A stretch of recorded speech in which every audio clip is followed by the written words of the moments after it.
Going on, Jeromes, firing up a little bit of Q&A on this wonderful Wednesday. First up is Justin Colburn, a longtime OG Jerome. Imagine the Vikings trading up to get May at 3, but then Darnold plays at an elite level. What should the Vikings do going forward? So say it's May. Say it's Daniel. Say it's whoever. So the Vikings, in this scenario, they trade up. And 11-23, probably the future 2025 first, but slinging Sam Darnold for the first time ever surrounded by legit talent and legit coaching comes in and balls out, right? And this is sort of like half of the situation of Baker in Tampa. Like say the Buccaneers last year, after they signed Baker on a very cheap rehab deal. Remember Baker, the former number 1 overall pick of the 2018 draft, also spent some time in Carolina. But I mean, Baker came in and he played great, and he's starting to pan out on that potential that made him the number 1 overall pick. And with the Bucs, you'll love Todd Bowles. Dave Canlis obviously had a huge hand in it as well. Parlayed that into the Panthers coaching job, and you're surrounded by talent. I mean, Baker did the damn thing, right? And with Darnold, I mean, if Darnold can cut down on the stupid mistakes. He's got all the arm talent in the world. He can move. He's got great size. He's got accuracy. He can play in rhythm. He can play in this offense. And there's a reason why Kevin O'Connell, Josh McCown have been so gushing about Sam Darnold, is that he could succeed here. Now, it's a great situation because Darnold he's not seen as the savior. Like, all the pressure won't be on him like it was with the Jets and even to a degree with the Panthers. And for the rookie TBD, what's great about it is, if Darnold had walked into the Jets where they had a competent veteran, which they did not, and Darnold didn't have to start right away, that would have been the best thing for him. And for the rookie, like, this would be a great situation for him to walk in, but he doesn't have to before he's ready. So I think this will be a true open competition in offseason training camp. And whoever the rookie is, if they win, great. If Darnold wins, awesome. And if Darnold comes in and balls out, I mean, the Vikings will have a good problem on their hands. Now, what's likely going to happen is the Vikings could franchise tag Sam Darnold, which they'll have the cap flexibility to do that, and then they can shop him around for trade, which probably isn't going to break the bank. Usually in a tag and trade, sometimes you get like a second round pick, maybe like a second and a fifth, but that would be fine. And you get that as opposed to having to wait and roll the dice and hopefully get a comp pick in a couple of years or the next draft, right? But and then rolling with the kid if you see him as the guy. Or the ultimate situation is the kid sits on the bench and slinging Sam Darnold pans out on that potential and he turns into a top 5-6 quarterback, and he gets paid. Remember, he's only 26, so we'll see. Next, Lars Volmar.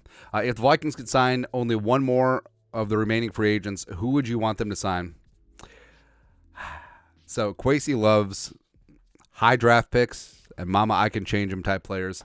Mekhi Becton is certainly that. Plus, we're trying to corner the market on Mekhi's. So Mekhi Becton, Mekhi Blackman, hell, we'll sign up Mekhi Pfeiffer. It'd be good times, man. But Becton, the pride of Louisville, back in the day, first round pick, was seen as the savior at tackle for the Jets. Physical freak, absolute man-child, but injuries derailed his progress, and they didn't pick up his fifth-year option. They sort of just sent him off, and he's only 24. That's the whole thing, too, where Kwesi will take these small calculated risks. Do Ross Blackman work out? No. But I would love it. And the Vikings do need to start thinking about tackle depth. I mean, Quisenberry is great, but he's 34. Brian O'Neill is going to be hitting 30 here pretty damn soon. And Becton, I mean, he's floating out there for a reason. There might be some medical concerns, sure. But if he comes in and pans out on 10 cents on the dollar of the potential that he had, which was sky high, by the way, at worst, he could come in and be a decent swing tackle backup like Oli Udoh, going that route. Or just sign Stephon Gilmore. I know that you signed Shaq Griffin. I know that signing Gilmore could potentially impact the compensatory pick from Kirk. Don't care. Stephon Gilmore on the outside can still do it at a high level despite his age. And he's been a bit of a mercenary. Like, he's bouncing around all these one-year deals. It's kind of fun, man. Next.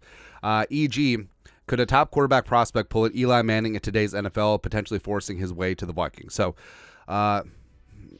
the number 1 overall picks in 83, John Elway, and then in, I think it was 04, Yeah, because 04 was Eli and Rivers and Roethlisberger, etc. So what happened is that they were both number one. They did not want to play with the team that took them, and then they eventually arranged a trade out of town. So with Elway in 83, you don't want to play in Baltimore. That's about it. And Elway had legitimate other options where Elway was in the Yankees farm system. He was pretty solid third baseman. He had an absolute cannon for an arm, so that makes sense.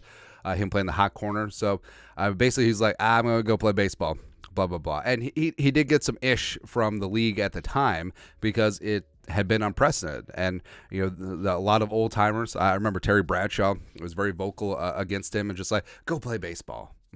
But eventually they traded. The Baltimore Colts traded Elway's rights to the Denver Broncos. The Broncos sent Chris Hinton, Hall of Fame guard, to the Colts, and that was it. All right. And for Eli, so in 04, so this is before, slightly after Peyton, right? So you had Peyton, you had Archie, the patriarchs of the family, and Eli was a little kid brother coming out of Ole Miss, and the number one pick by the San Diego Superchargers, but the Mannings didn't see eye to eye with then GM A.J. Smith. And basically it said, we're not going to play for you. And, the Mannings have some special insight, too, because remember, in 98, the Chargers had the number 2 overall pick when Peyton went number 1 to the Colts, and number 2 was Ryan Leaf, and Ryan Leaf, not so much. But, the Mannings were rooting against Peyton not falling to 2 and not being taken by the Chargers. I mean, Peyton Manning could have been the OG Eli Manning, but Eli eventually got a trade to the New York Giants, and the Giants had, I believe, at 4 had taken Phillip Rivers, and then of course they both went on to their respective careers. Frankly, even though Eli's got the rings, I think Phillip Rivers was a better quarterback, but argument for another day. Now, long story longer, could Caleb Williams pull this off? Well, you got to factor in that social media wasn't around in 83 and 2004. Caleb Williams is already a lightning rod on social media. If he did this, he would get buried.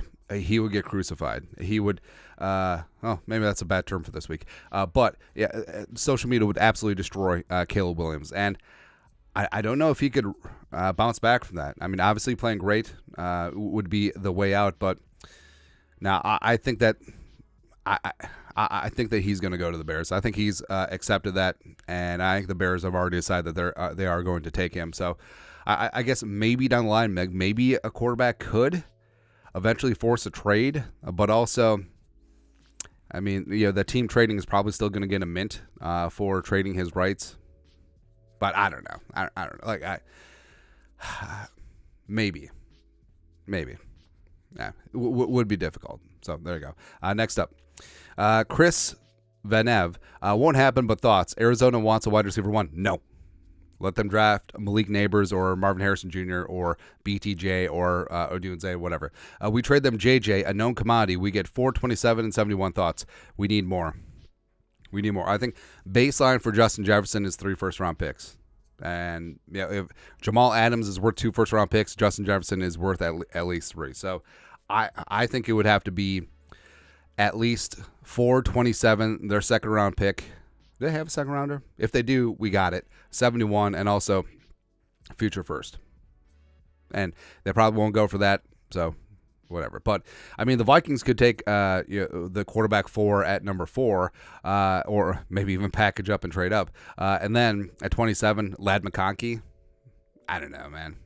I don't know. Justin Jefferson, who's finna get paid, versus Ladd McConkey on a rookie deal. Or Xavier Worthy or something like that. I don't know, man. Last one. ENF. I'll start this by saying I'm a huge J.J. McCarthy fan, and I'll be thrilled if we draft him at 4 or 5, especially if we're able to keep our next year's first-round pick. That's important. I do understand that he's probably the 4th best quarterback in this class, so I just don't understand why he gets so much hate from some of the fans, though. If we draft him, I think our floor with him could be Brock Purdy type situation with the Niners, with our upcoming cap situation. Cam has always been a player in free agency, and with our in-house guys, I think 2025 could be the start of something for the Vikes. Thoughts? I think that there's a couple things why people hate J.J. McCarthy. Number one, national champions. Everyone always hates on whoever's on top. That's human instinct, right? And with McCarthy, a lot of people knock him not putting up huge passing numbers, but that's not what Harbaugh wanted to do. Like, he wanted to run a power pro style offense. Remember, Harbaugh had Andrew Luck at Stanford, and he basically, neutered Andrew Luck at Stanford. Like, hey, throw the rollout to Colby Fleener. Go ahead. Spider 2 wide banana. And with McCarthy, he didn't have to do a whole lot. So handing off to Blake Corum and that awesome running game, make a couple plays off of play action. But what stands out to me is McCarthy's numbers on third down when you got to have it, and also in the fourth quarter when you got to have it. Plus, his performance against Alabama, but by the way, Saban's last game, it's kind of a good defense. Kind of a damn good defense. The way that he played and dragged Michigan along at points in that game, it's stunning. And, it is a bit of recency bias because people just remember, hey, look what he did in the national title game. 18 passes, 0 touchdowns, only had like 1 or 2 big throws, but that's all he needed to do. I mean, Michigan just beat the piss out of Washington, man. Remember that first quarter with all those rushing touchdowns? Yeah, but I think that his leadership and maturity can't be talked about enough. I mean, this kid came into a big-time program in Michigan as a 17, 18-year-old and said, hey, this is my team.